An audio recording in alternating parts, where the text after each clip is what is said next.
I was so happy that I was able to put Taika to sleep so I could come to Barbell to train. Even though I have all the weights at home, when you train at home, the energy, the environment doesn't feel the same. Like, yes, I'm getting the work done, but the amount of spirit that I have, it's not there.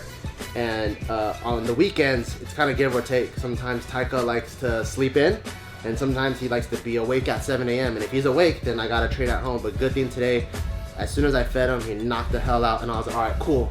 I'm gonna come here and train real quick for 2 hours and bang it out, and I had a really, really good training session today.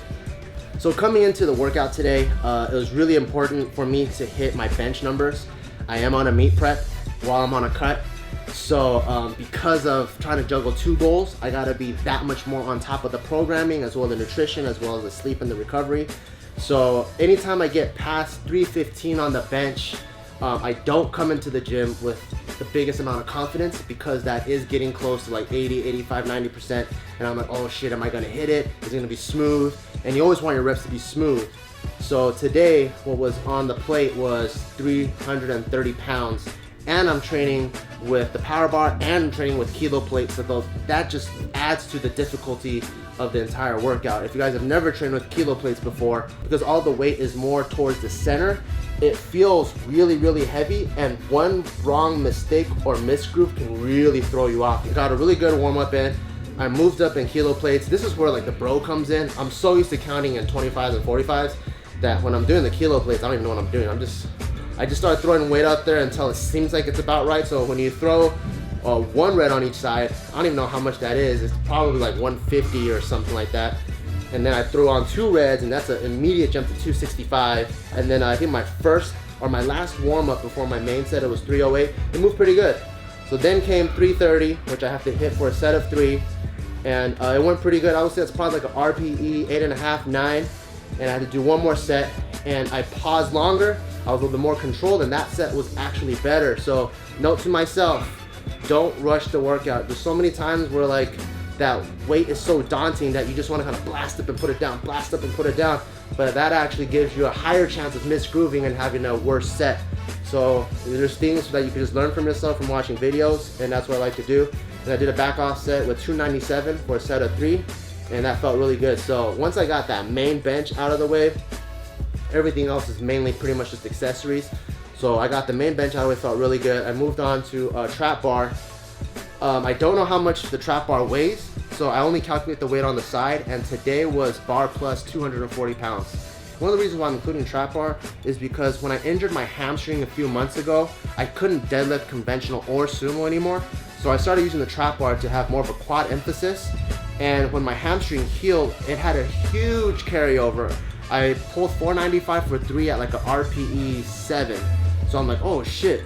I think the trap bar benefits me specifically because I'm such a back puller. Like I have a strong back, I have decently strong glutes, my quads aren't that strong, my hamstrings aren't that strong, and so when I pull, I rely on my back a lot. And I think by doing the trap bar, because I wasn't able to rely on any of my posterior chain, it developed my quads, and I was able to fire more with my quads now, hence the 495 for RP7. So I'm like, okay, cool. If the trap bar is putting me not only in better position, but also getting me to fire my weaker muscles in the overall lift, that's what I'm gonna do. So I have one heavy day, which is competition specific. I have the same wrist wraps, the same sleeves, the same shoe, the same belt, and no straps and competition grip. I do that for my heavy sets. Then on my light days, I've been doing trap bar for higher volume, for sets of 10, and it's been feeling really, really good. And I could feel the carryover already. Then I moved on to the most dreaded part of the workout, which is usually accessories, which is bodybuilding is really fun. Because I'm still trying to lose weight, I have all kinds of cardio in between. So I did like snatches. I do muscle snatches. It's a really sloppy snatch, I know. I'm no way, shape, or form a Olympic weightlifter, but I do that mainly for a shoulder exercise. So it's kind of like a shitty snatch on purpose. And it's actually my best snatch though. And so I do my shoulder, I get the snatches, and then I get rows, and I get jump rope. And then after that, I did I did a reverse hand lat pulls, and then I did single dumbbell raises. That's been one of my favorite exercises to get my OHP strength back up. And then I did box jumps, trying to do doubles, kind of imitate like how it would be if I were to shoot on someone, just to slowly gear my workouts closer and closer to the character I need to play in the movie. And then finally, I did chest, some high volume work at 15 reps. and biceps, and I supersetted that with one sled sprint and one sled walk back, just to kind of get being able to move at that low profile, to kind of get able to be able to, I'm trying to train myself to start being able to move explosively at a low level again.